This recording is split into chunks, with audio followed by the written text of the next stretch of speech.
Темите на ова послание, лажните учители. Очигледно е дека проблемите, многуте проблеми со кои се соочиле христијаните во црквата во Ефес, доаѓаат токму од лажните учители. И со таа цел е поставен младиот Тимотеј од апостолот Павле со сиот апостолски авторитет кој му е даден да се справи со тие лажни учители. Лажните учења довеле до сите проблеми кои ги видовме во црквата во Ефес. Многу важна тема, бидејќи истите овие проблеми, истите начини, техники кои ги користеле лажните учители, можеме да ги видиме и денес. Те не се поинакви, не се нешто ново, они нешто што ги гледаме денес. И затоа и можеме да кажеме дека дури денес лажните учења или лажните учители имаат многу поголем успех во ширенето на лажните учења благодарение на масовните медиуми. Ти имаат начини како да ги шират, а луѓето во својата природа грешна повеќе сакаат да ја слушат лагата, измамата, таа е попопуларна отколку вистината.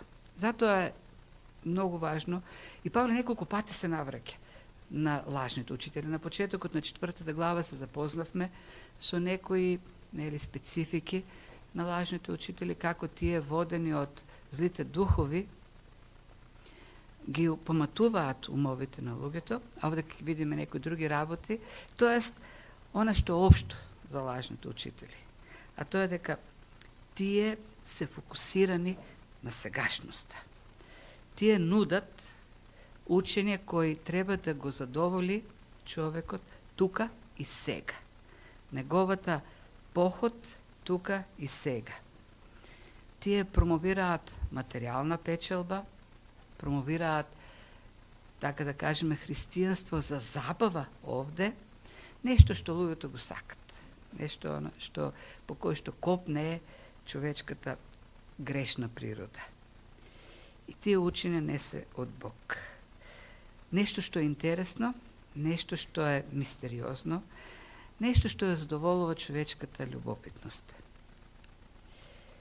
Имаат способност лажните учители христијанството да го претворат во средство за забавување, за забава и за корист, материјална пред се, и тоа посебно нивна лична корист. Еден најпопуларните лажни или така да кажеме лаги кои се шират во христијанството денес се поврзани со на евангелие на успехот, на здравјето, на просперитетот. Наречено е и слово на верата и така натаму. Еден типичен представник на тоа учење е пречесниот Ајк или реверент Ајк, кој е починат веќе, може би 20 години. Меѓутоа тоа е така со своите искази најтипичен и можеме да кажеме дека ја сумира нивната теологија. Не дека постои друга теологија, освен библиската, но тие си градат некаква своја теологија. И неговата теологија е тука и сега успех.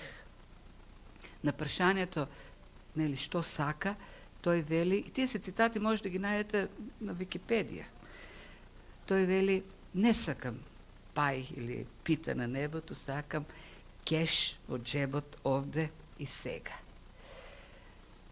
Имале некаква и таа се уште зграда припаѓа на некоја христијанска деноминација, многу скапа. На прашањето колку кошта, тој вели, целиот црковен имот, тој вели, не знам, многу пари се, и ова е многу успешна, просперитетна, мултимилионска операција и јас сум многу среќен и задоволен што можам да го кажам тоа. На прашањето колку е неговата плата, тој пак вели не знам, но тоа е се што го сакам, мојата плата. Сите овие нешто цитати кои може да се најдат во весници, во Newsweek или пак во New York Times, за смислата на животот, тоа одговара, ами затворете ги очите И представете си, се е зелено около вас. И кога вели зелено, мисли на долари. Пазови полни со долари, соба полна со долари и вие се фрлате како во базен. На времето имаше стрипови, имаше Мики Маус, па имаше Паја Патак, така тука ги нарекува. Имаше еден чичко или пујко што беше, тој богатиот и скршавиот. И често пати го цртаа како скока во соба полна со пари. Може би од таму доаѓаат тие идеи. Но тоа е таа идеологија, тоа е таа теологија која е фокусирана на човекот тука и сега. Зошто велат дека Бог сака ние тука и сега да имаме пари, да имаме просперитет, здраве да имаме. А Павле предупредува, ако Христос ни е само за овој живот, и ако тоа ни е најважното, тогаш ние сме најмногу зажалени. Ние, христијаните, сме најмногу зажалени, кои веруваме во такви учења. Знаете зошто? Што колку да имаме тука и сега, пак на крајот се ќе загубиме. Доаѓаат ситуации во животот во кои веќе ништо од сето тоа нема да ти значи. Ние сме во таква ситуација сега, со близок човек дома. Ништо, дури неубавата храна не може да му заврши работа. Не влегува во него. И неубавите облеки да ги облече, тој целиот деформира, нема да му стоят. Зашто на небото имаме нешто многу, многу повеќе од тоа што е тука и сега. Тие лажни учители се успешни бидејќи ги знаат копнежите на човечката природа. И знаат пошто постојано кркори нашиот желудник на алчноста. И го нудат сето тоа, тука и сега. Манипулираат со тие незадоволени потреби и нерешени проблеми, ги познаваат и нудат нивни експресни, тајни решенија. Не знам дали сте присуствувале на пророчки настани. Има такви, јас сум присуствувал. И пророкот што прави? Им пророкува на луѓето. Ги познава луѓето, ги знае проблемите на луѓето. Знае која жена има проблем со мажот алкохоличар. Знае која семејство има проблем со децата кои се непокорни. Кој има проблем со болест, со сиромаштија. И манипулираат со тие маки. Пророкуваат така што постојано им ветуваат. Бог од твојот маж кој е алкохоличар ќе направи голем христијанин. Бог од твоето дете ќе направи најпослушно дете. Ќе ти даде многу пари. И луѓето сакаат да слушаат такви работи. И биваат заведувани.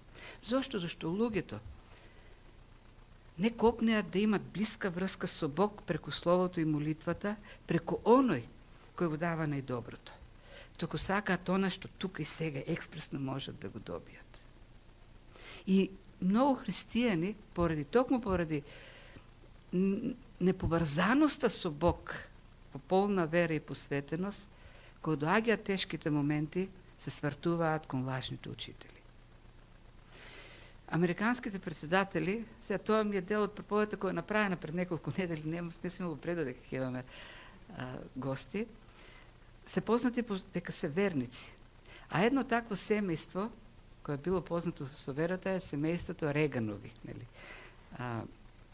Роналд и Ненси Реган. Тој беше председател 80-тите години, имаше обид за убиство, за атентат врз него. Тоа многу се одразило така тешко на како се вика, на мисли како Ненси Реган. Почнал да бара помош од страв дека ќе може да се случи тоа. И на крајот некој пријателка рекла, има една жена астролог која е многу добра.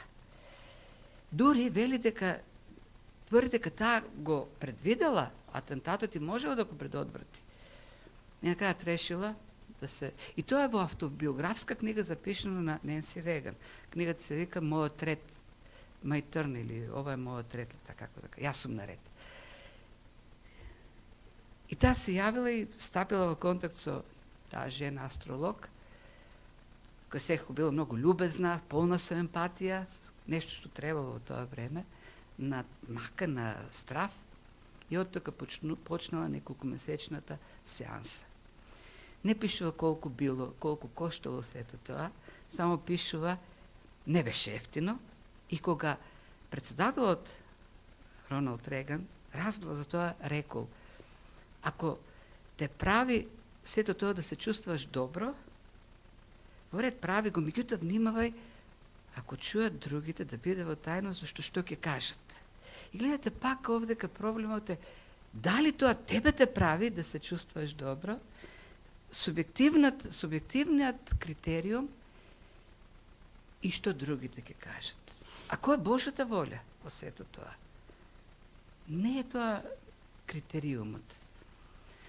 Луѓето бараат тука на земјата нешто. Знаете, сите тие манифестации кои се појавија или движења кои се појавија втората половина на минатиот век, 60-тите, 70-тите, 80-тите години на доживување на искуства со Светиот Дух, кој влегува во црквите. Воопшто не се христијански. Например, беше многу популарно 90-тите години, беше познато како Торонто Блесинг или светата смеа од Торонто. Не знам дали некој чул за Торонто Блесинг. Тоа е едно движење кој се расшири многу во Бугарија. Дојде од континентот американскиот. Јас сум присуствувал на таква служба. Целата служба е само смеење. Пасторот почнува и сите се смеат, паѓат на земја и не можат да се смират. Целата служба смеење. Имаше едно друго движење, она паѓање во Светиот Дух, слейн, како беше, приковување во Духот.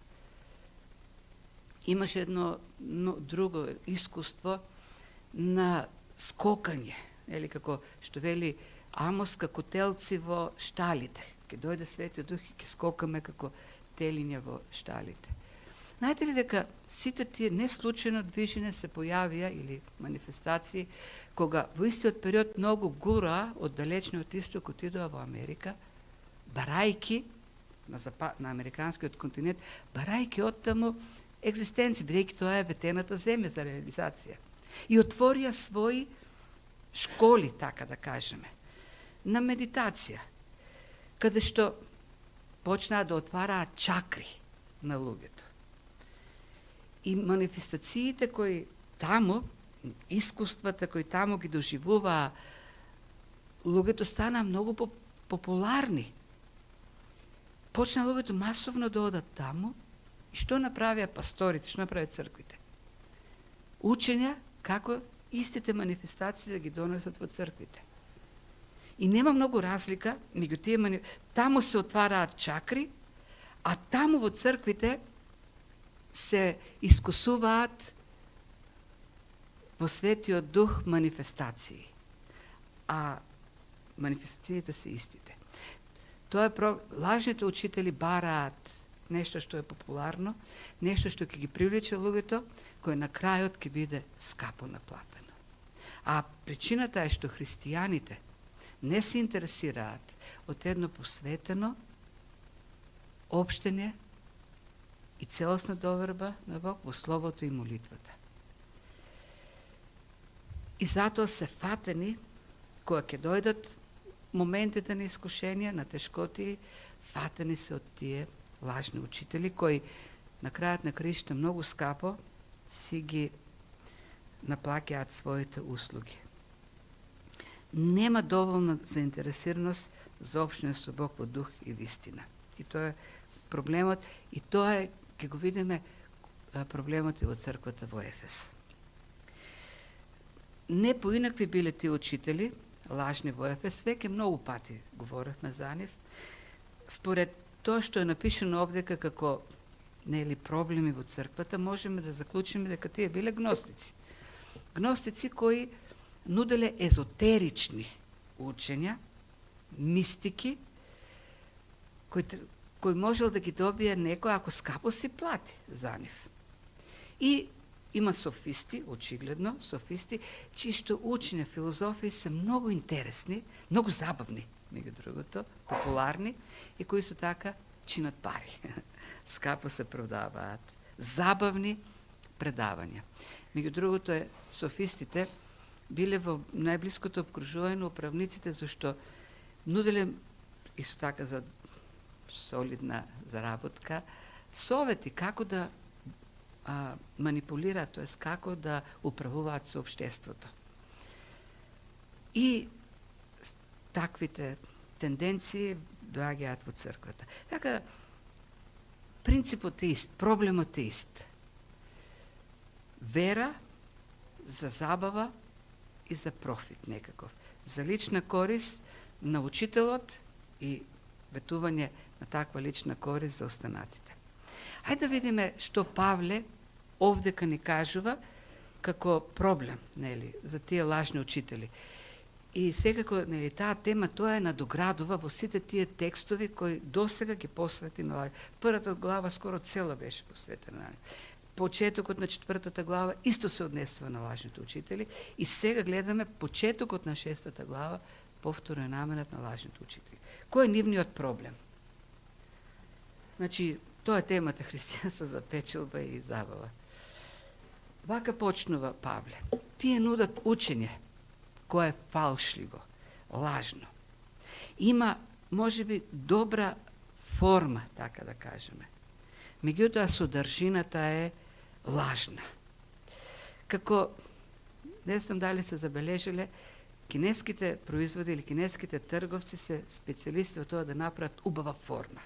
Едно убаво пакување, шарено, производот е нацртан на пакувањето, ама кога ќе отворите, ќе видите дека тоа што е внатре нема врска со она што е нацртано.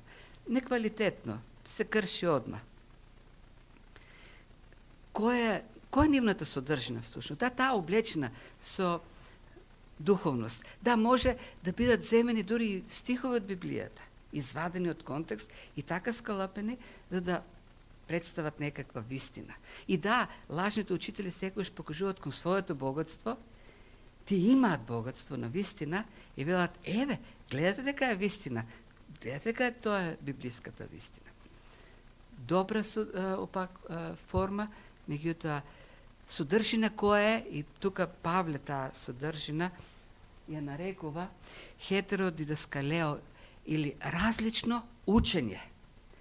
Во овој превод е поучува поинаку, меѓу другото преводот што го читаше е многу подобар, да. Вакво.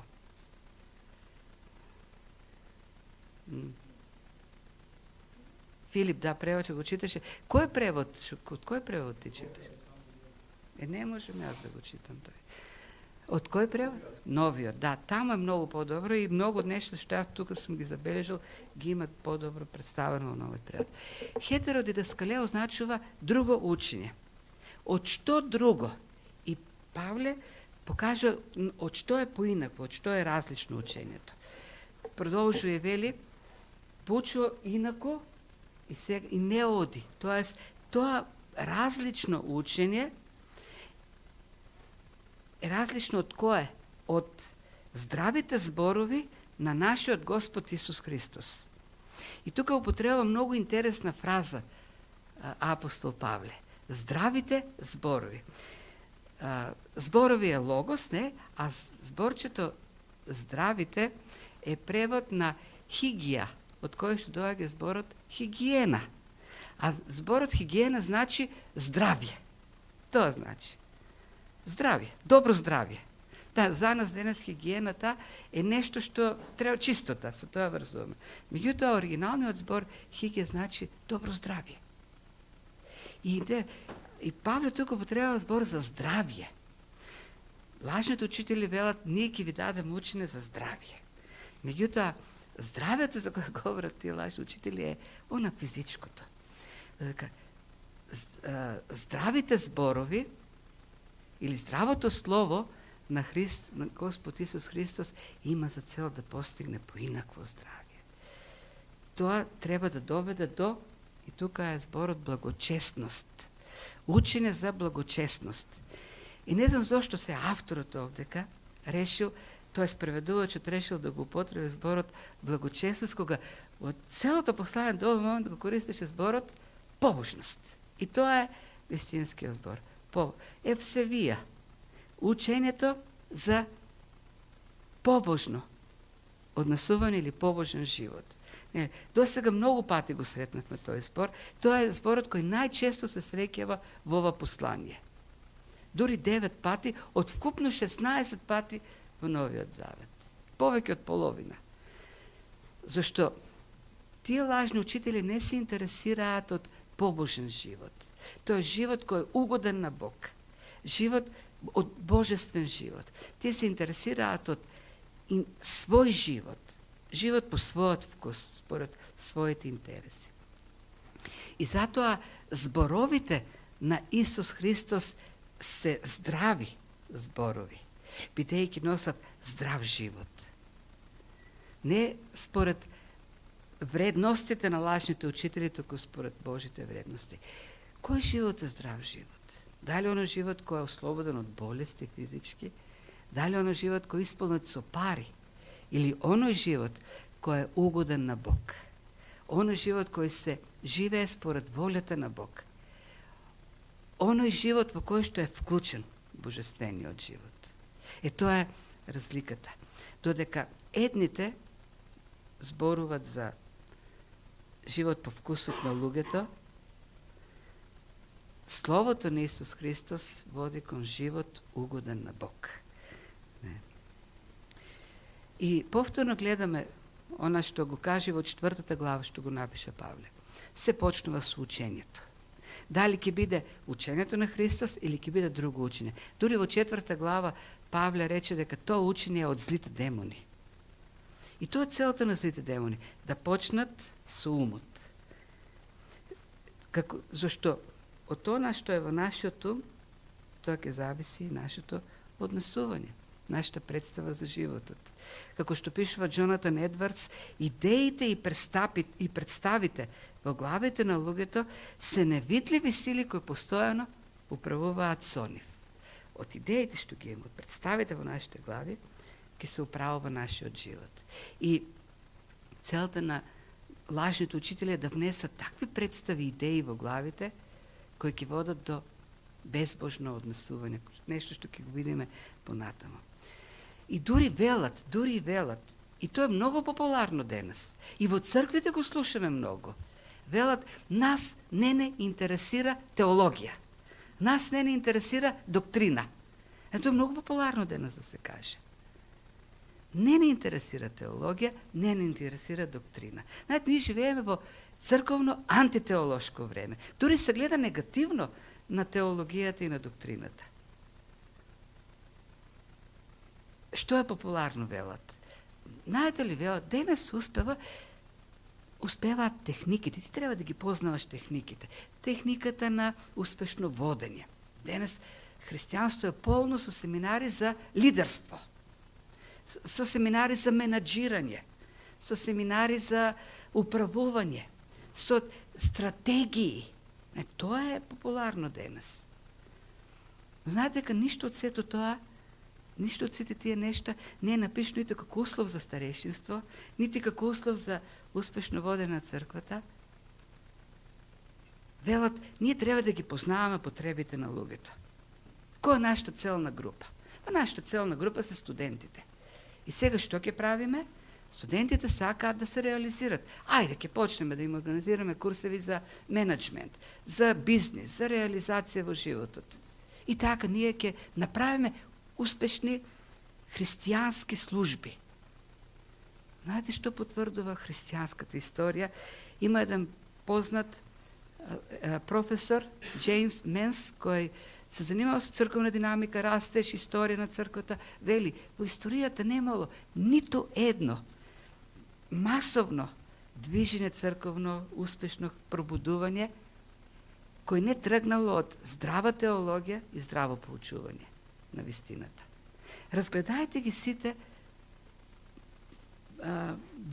обнови христијански. Сите се поттикнати од здрава проповед на Словото. Нито едно движење не започнало како резултат на некои успешни менаџерски техники.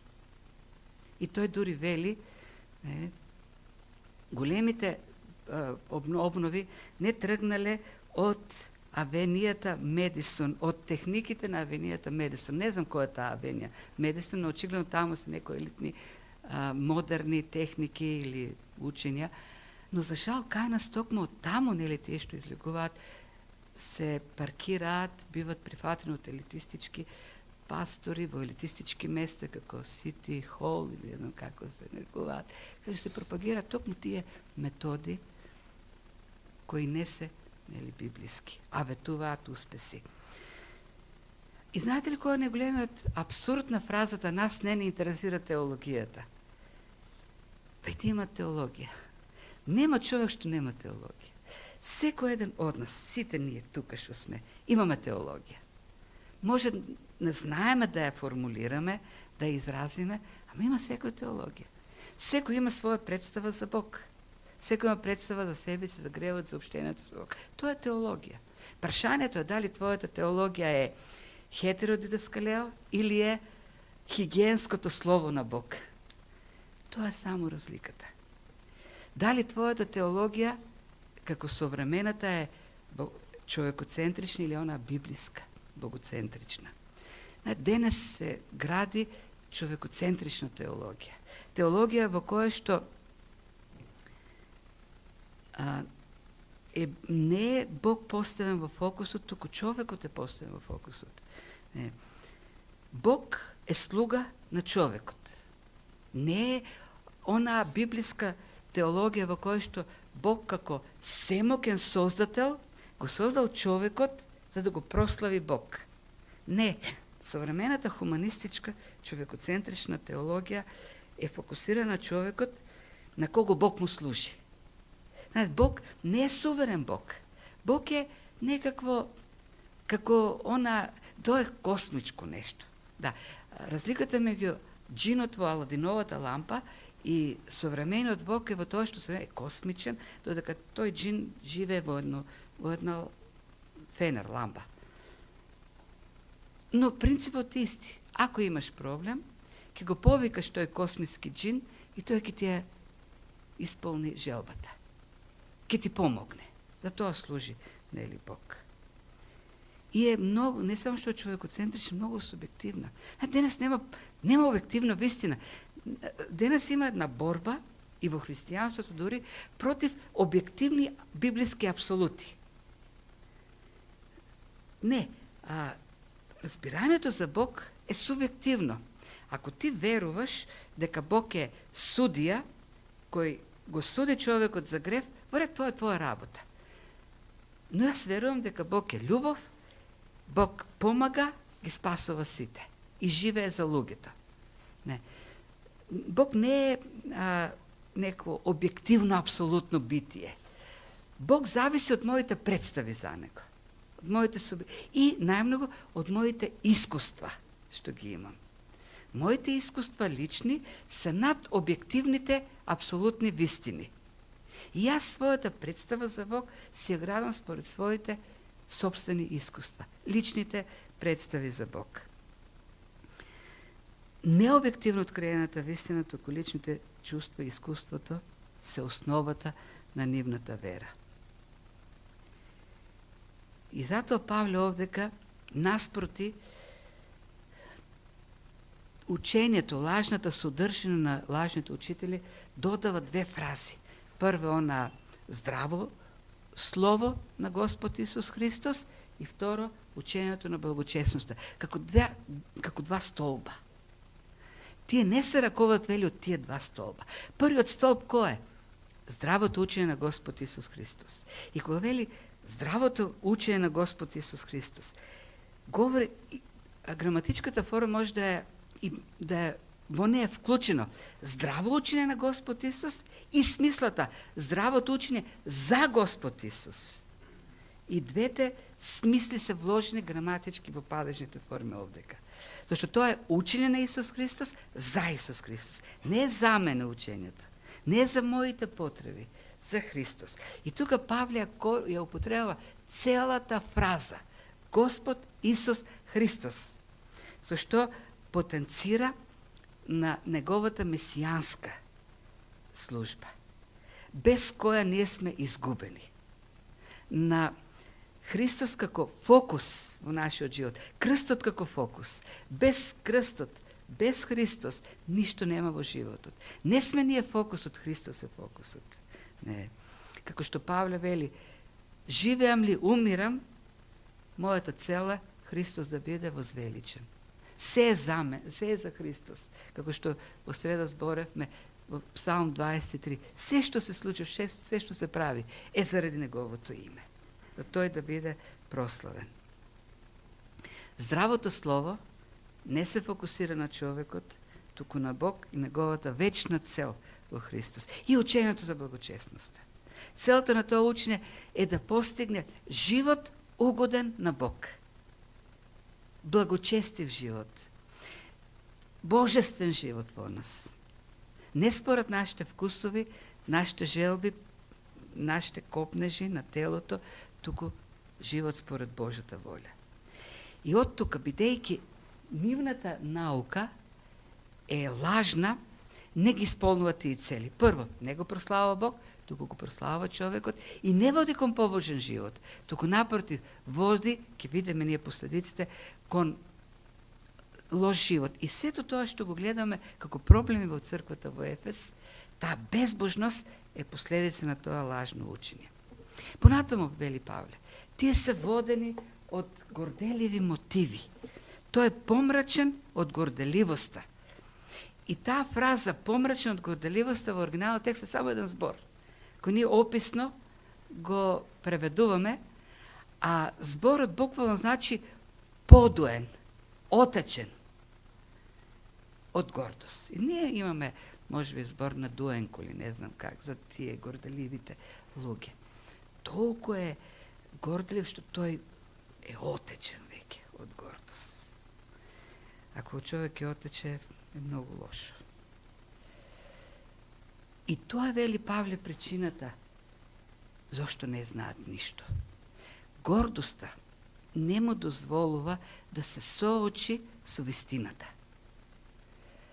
Зошто словото на Господ, нели, здравото учење на Господ, ја напаѓа токму гордоста. Здравото учење ја открива вистината за човекот, неговата грешност, безпомошност, ништожност. И вистинскиот фокус, не човекот, туку Бог. Но природата на човекот се спротивстава во гордоста. И вели за овие лажни учења до таа мера тие се возгордеани што не примаат ништо. И не знаат ништо. Што прави Евангелието? Го смалува човекот, Евангелието, Словото на Господ, го смалува човекот, а го воздига Бог. А што прават лажните учења? Го смалуваат Бог, а го воздигнуваат човекот. И тоа нешто човекот сака да го слуша во своите копнежи. Чарлс Симеон е еден од попознатите англикански проповедници од 18 век, 19 век. Тој постојано повторува во своите проповеди. Имам во оваа проповед 3 цели.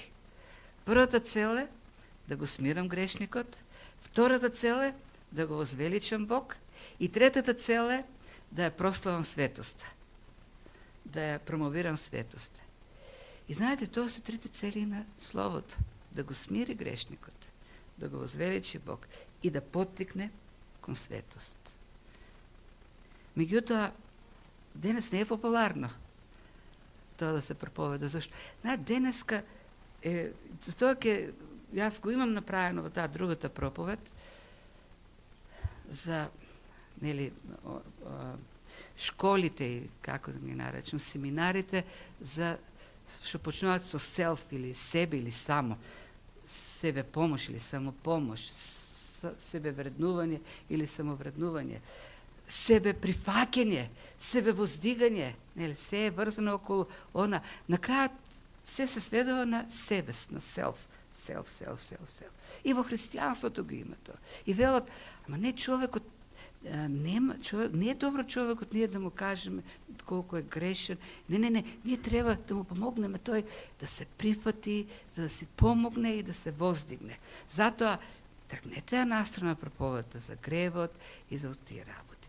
Ние ќе му кажуваме колко е добар, колко е убав, колко е ценет и колко е голем и така натаму. Но нема решавање на проблемот ако не се каже вистината. Ако не се прифати вистината, ако човек не се соочи со измамата и ја прифати вистината. Ние не сакаме да го прифатиме, ние повеќе сакаме да прифатиме учење во кое се чувствуваме добро во нашата гордост, нели? И се дуваме од таа гордост. Не сакаме да бидеме лишени од нашето самочувство и така натаму. А библиската теологија, здравото учење на Христос, почнува со крстот, се фокусира на крстот и завршува на крстот. Тоа е. Преку преку се движи крстот. А кој е една од основните или главните пораки на крстот? За никој да не се пофали. Тоа е. Да тоа се случи крстот. За никој да не се пофали. И ако ние тоа го сватиме, тогаш ние како Августо Плади ќе кажеме: изми ме, Господи, или умирам. Тоа е вистината. Или ќе не измие Господ, или умираме. И резултатот е безбожното однесување. И е болен, или во тој другиот превод што го прочита Филип, добро пишува, е болен од желба, од копнеш. Не е болен од празни препирки, туку гори од желба да се препира. Изборот празни препирки е постојано бара некои контроверзни теми. Постојано бара некои нешта во кој тој ќе се докажува колку знае и колку е голем и при тоа да ги омаловажи другите. Бидејќи целта овдека е не воздигање на Бог, туку лично воздигање, дека гордоста е на крајот на краиштата основата, не го интересира Божјата слава, бара во себе си да се издигне. Да се покаже себе си како поголем, како оној што знае повеќе, при тоа смалувајќи ги или понижувајќи ги другите. И знаете ли, и тука има себичност, и тука има некаква пак, не само гордост, туку и забава. Знаете, барат во верата спорови, препирки, зашто тоа ги храни некако. Тоа им ја храни, го храни егото, ги прави да се чувствуваат добро. Така што наметнуваат контроверзи во кои што ќе спорат, да се докажуваат и при тоа себе се да се издигаат. Бидејќи Бог не е, фокусот не е Бог да се издигне, бидејќи фокусот е самите тие, имаат ривалски однос кон другите. Знаете, ако фокусот на сите е Бог да биде издигнат, нема ривалство, зашто сите работат за Христос. Нема докажување, зашто сите сакаат Христос да го издигнат. Но кога фокусот е јас и моето и гордоста, тогаш почнуваат тие спорови, личното воздигање. Секако, не треба од тука да заклучиме дека не треба да се бориме за вистината и не треба да се конфронтираме против измамата. Притоа многу важно е мотивот.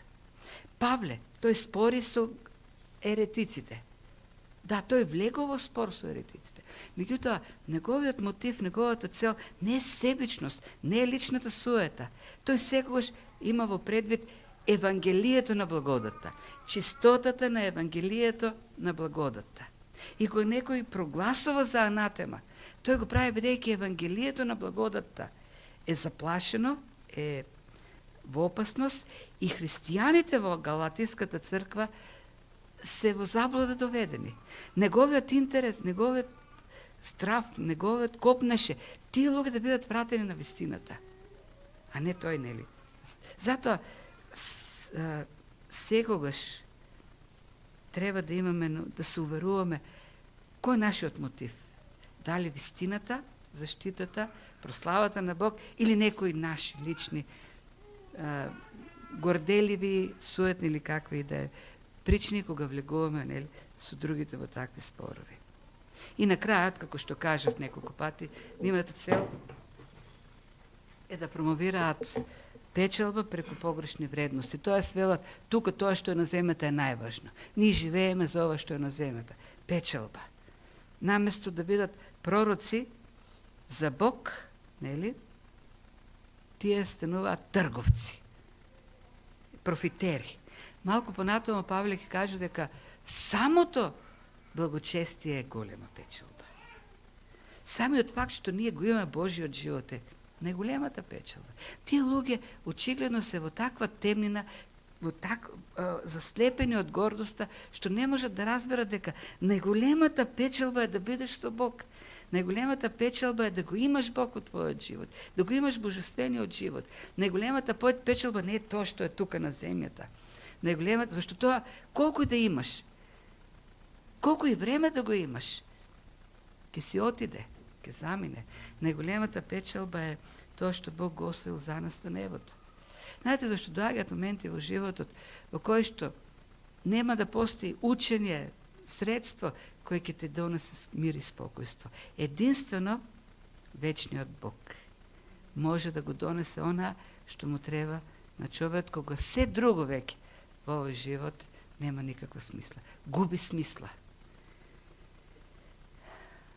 Зашто на крајот на краишата се губи човекот. Има еден случај од црковната историја, уште еден случај да ви кажам, за Жан Калвин. Тоа е водачот на реформацијата во Женева. Лефевер почнува, продолжува со Калвин. Највлијателен во тој поглед. Римокатоличката црква не се откажувала лесно од Женева и од Швајцарија. И правила постојано обиди некако да ја врати Швајцарија во прегратките на католичката црква, под власта на папата. И праќала под прикритие, тајно праќала емисари, кои ровареле меѓу луѓето, ги користеле селските кантони околу Женева, да го убедат народот да се врати назад, да се откаже од реформацијата. И имало една мисија на еден кардинал Садолет, многу висок во хиерархијата на католичката црква. Пратен е инкогнито, тајно во Женева. И тој годел да ги испита работите, да влие меѓу луѓето и сакал да го види, доди да влезе во близината на Калвин. Разбрал кај живее улицата и еден ден отишол таму, една вечер, и застанал пред куќата и рекол, сигурно се ме сгрешил адресата. Се распрашал, тоа е адресата, таа е куќата. Не можел да поверува, знаете зошто? Зашто тоа била една обична куќа. Најскромна, ништо поинакво од куќите на другите, дури поскромна. И на крајот решил да проба да чукне, да види дали, да се увери дали на вистинското место. И го чукнал и се отворил вратата, останал уште позапрепастен. Зашто лично Калвин ја отворил вратата. Ама кај се слугите? Не треба слуга да ја отвори вратата. Па тој треба да има слуги покрај себе. Во тоа време, во време кога католичката црква била најкорумпирана, во неморал, во разврат, богата многу, обичните епископи имале палати со многу слуги.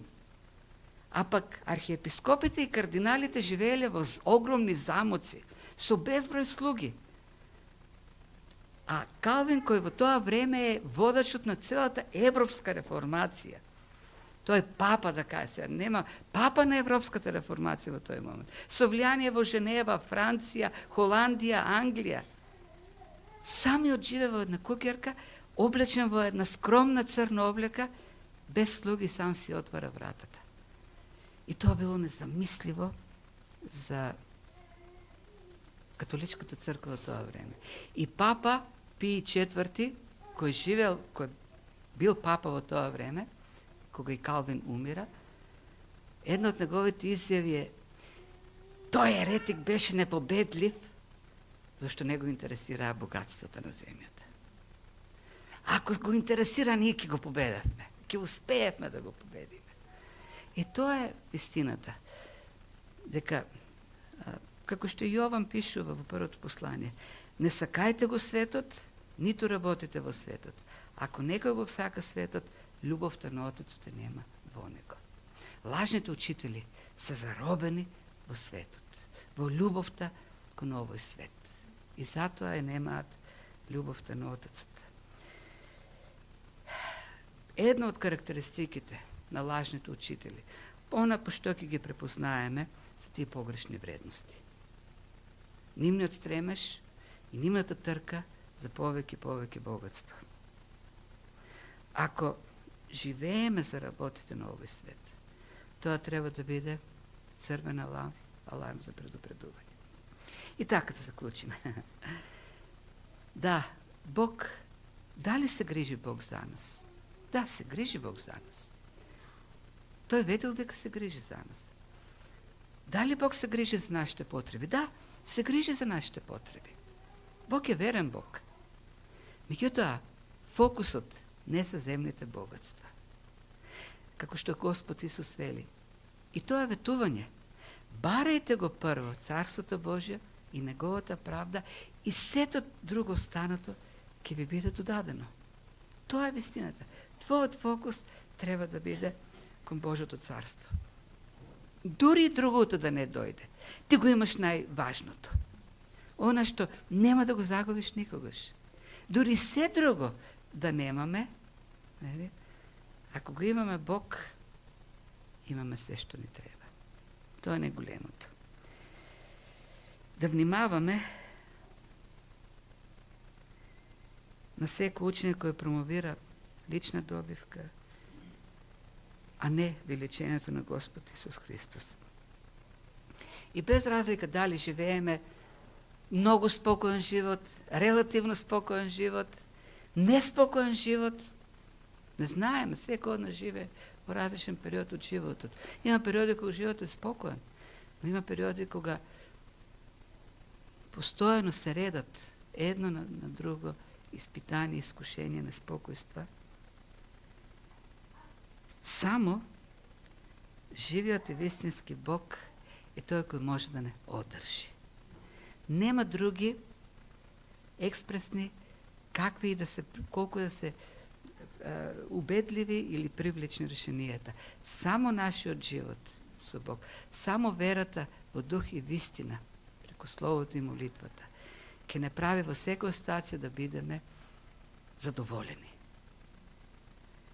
во обштението со Бог. И нека Бог ни помага во тоа да го след, да не бидеме мамени од лажните учења, на лажните учители кои се секаде околу нас, кои постојано не бомбардираат. Зашто доаѓа на крајот времето кога или ќе се разочараме од лажната вера, или ќе останеме незадоволни во секој случај. Здравото учење на Господ Исус Христос, учењето да се движиме во побожноста, се повеќе, во благодата што Тој ни ја дава, во преобразбата што Тој ја прави, да бидеме задоволни во се, зашто ако само за овој живот ни е Христос, тога сме многу за жалење. Амин.